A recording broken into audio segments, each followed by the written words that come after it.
He was charming, he was handsome, he smiled, and women trusted him. But behind that smile hid a monster who hunted in plain sight. This is the story of Ted Bundy. Ted Bundy was born Theodore Robert Bundy on November 24, 1946, in Burlington, Vermont. His birth was a secret, a source of shame for his young mother, Eleanor Louise Cowell, who delivered him at a home for unwed mothers. To protect appearances, Ted was raised by his grandparents and told that his mother was his sister. The identity of his biological father remains uncertain, with rumors ranging from Air Force veterans to even his grandfather. Ted resented his stepfather, Johnny Bundy, whom he considered uneducated and beneath him.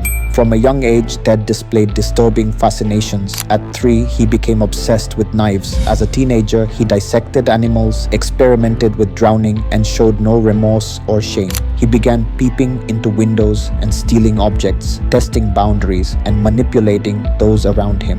Ted attended the University of Washington, earning a psychology degree in 1972. He was intelligent, articulate, and socially confident. During this time, he fell in love with Diane Edwards, a wealthy, beautiful college student. Their breakup devastated him, and many of his later victims bore a striking resemblance to her. Young women, long dark hair, seemingly ordinary but perfect targets for his obsessions. By the mid-1970s, Ted had cultivated an image of normalcy. Outwardly charming, intelligent, politically active, and socially adept, he could fool anyone. Yet his urges, darker and more violent, were growing stronger.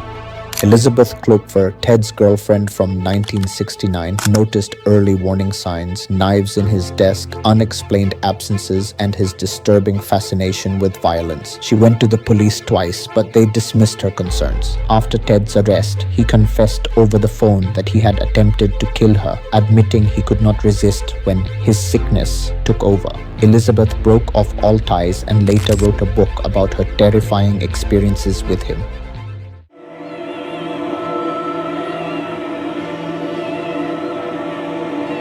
Ted Bundy began his first known attacks in early 1974. Around midnight on January 4th, he broke into the basement apartment of 18-year-old Karen Sparks, a University of Washington student and dancer. Bundy brutally assaulted her with a metal rod, leaving her with permanent brain damage and loss of vision and hearing.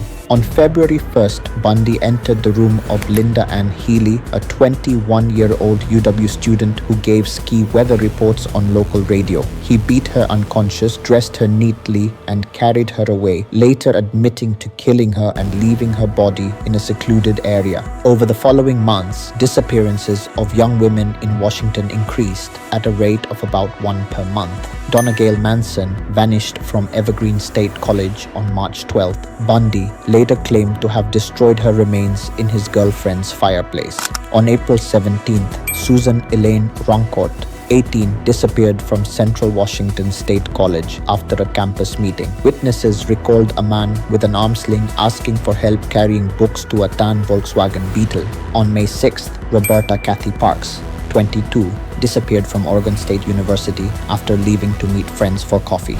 Bundy admitted he drove her back to Washington and killed her during the trip. On June 1st, Brenda Carol Ball, 22, went missing after leaving a tavern near Seattle. She was last seen talking to a brown-haired man with his arm in a sling. 10 days later, on June 11th, Jorgen Hawkins, 18, vanished while walking between her boyfriend's dorm and her sorority house near the UW campus. Bundy later confessed that he struck her with a crowbar, handcuffed her, and killed her in Issaquah before returning to retrieve evidence the next day, an act investigators still call shockingly bold. During this period, Bundy worked as the assistant director of the Seattle Crime Prevention Advisory Committee, ironically helping write a pamphlet on rape prevention. He later joined the Department of Emergency Services, assisting in the search for his own victims. There, he met Carol Ann Boone, who would become a key figure during his later trials and imprisonment. In August 1974, Ted Bundy moved to Salt Lake City, Utah, to attend law school at the University of Utah, leaving his girlfriend, Elizabeth Klopfer, in Seattle. Despite maintaining contact with her, Bundy began dating multiple women while secretly continuing his killing spree. A new wave of murders began soon after his move. On September 2nd, Bundy attacked and killed an unidentified hitchhiker in Idaho, returning later to dismember and dispose of her body in a river. Weeks later, on October 2nd, he abducted 16-year-old Nancy Wilcox in Holiday, Utah. Bundy admitted to holding her captive for a day before killing her and burying her body near Capitol Reef National Park. On October 18th, Melissa Smith, 17, the daughter of Midvale's police chief, vanished after leaving a pizza parlor. Her body was found 9 days later in the mountains. She had been brutally beaten and strangled. Less than 2 weeks later, on October 31st, Bundy murdered Laura Ann Amy, another 17-year-old, whose body was later found in American Fork Canyon. Both Smith and Amy showed signs of prolonged captivity and assault. Bundy's confidence grew. On November 8th, posing as Officer Roseland, he approached 18-year-old Carol Daronch at a shopping mall in Murray, claiming someone had tried to break into her car. He lured her into his vehicle, but Daronch escaped after a struggle, one of the few women to survive Bundy's attack. That same night, Deborah Jean Kent, 17, disappeared from a nearby high school after a theater event. A key found in the parking lot later matched Daronch's handcuffs, linking the two crimes. By the end of 1974, Bundy's girlfriend grew suspicious and contacted police multiple times, naming him as a potential suspect. Despite her reports, lack of forensic evidence kept Bundy from being charged. In 1975, Bundy shifted operations to Colorado, continuing his series of abductions. On January 12th, Karen Eileen Campbell, a 23-year-old nurse, vanished from her hotel in Snowmass Village. Her body was found a month later, showing severe head trauma. On March 15th, Bundy abducted Julie Cunningham, a 26-year-old ski instructor from Vail, using his familiar crutch ruse to gain her trust. He later returned to revisit her remains. In April, Bundy murdered Denise Lynn Oliverson, 25, near Grand Junction, Colorado, dumping her body into the Colorado River. On May 6th, he kidnapped 12-year-old Lynette Dawn Culver from Pocatello, Idaho, and later admitted to killing her and discarding her body in the Snake River. Bundy's final known Utah victim, 15-year-old Susan Curtis, disappeared on June 28, 1975, from Brigham Young University in Provo. He confessed to her murder moments before his execution years later. None of these victims' remains were ever recovered. Despite Bundy's escalating violence, he maintained his double life, dating women, attending law school, and even joining the Church of Jesus Christ of Latter-day Saints, though he was later excommunicated. Investigators in Washington, meanwhile, were building one of the earliest criminal databases to track suspects. When names were cross-checked, Bundy's appeared repeatedly right near the top, just as reports of his arrest in Utah reached Seattle authorities. After escaping from jail in Colorado in December 1977, Ted Bundy traveled across the country under false names. By January 1978, he arrived in Tallahassee, Florida, and rented a room at a boarding house near Florida State University, FSU. Within weeks, he would commit some of the most horrific crimes in U.S. college history.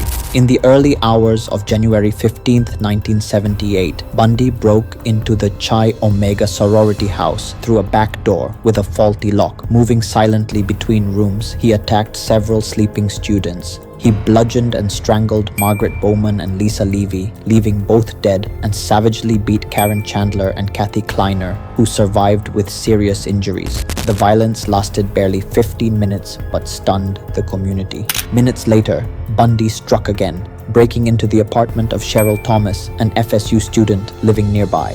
He brutally beat her before fleeing into the night. Thomas survived but suffered permanent injuries. Investigators recovered evidence, including a ski mask and hair samples, that would later tie Bundy directly to the crime scenes. On February 15, 1978, Bundy's spree came to an end. Driving a stolen Volkswagen Beetle in Pensacola, he was pulled over by police officer David Lee. After a violent struggle, Bundy was arrested. He gave a false name, but fingerprint analysis confirmed his identity. Bundy faced trial in Florida for the Chi Omega murders, the first nationally televised trial in U.S. history. Evidence, including bite marks on Lisa Levy's body, matched Bundy's dental impressions, sealing his fate. Ted Bundy's intelligence, charm, and looks made him a media celebrity. Courts and cameras were filled with fascination as the man who had terrorized women captivated the nation. In July 1979, he was convicted of murdering Bowman and Levy and sentenced to death. In 1980, he received another death sentence for Leach. He spent 9 years appealing, attempting to delay the inevitable while occasionally giving partial information on other unsolved murders. In February 1980, Ted married Carol Ann Boone in the courtroom during his trial. Boone gave birth to their daughter Rose in 1982. Conjugal visits were technically forbidden, but it's believed Ted bribed guards. Boone later divorced him after realizing the truth, taking Rose into private life. On January 24, 1989, Ted Bundy was executed at Florida State Prison in the electric chair known as Old Sparky. His final meal: steak, eggs, hash browns, and toast. He made 2 final phone calls to his mother and a close associate. His last words: "Give my love to my family and friends." Scientists examined his brain afterward, finding no physical abnormalities that explained his monstrous behavior. His ashes were scattered in the Cascade Mountains of Washington, where at least 4 of his victims were murdered. Ted Bundy was ordinary. He was intelligent, he was charming, and he was deadly. His story reminds us that evil can wear any face, and monsters can hide behind smiles we are willing to trust. Even decades later, the question haunts us: how does a man so normal commit acts so inhuman? Perhaps the most terrifying truth is that sometimes there is no answer at all.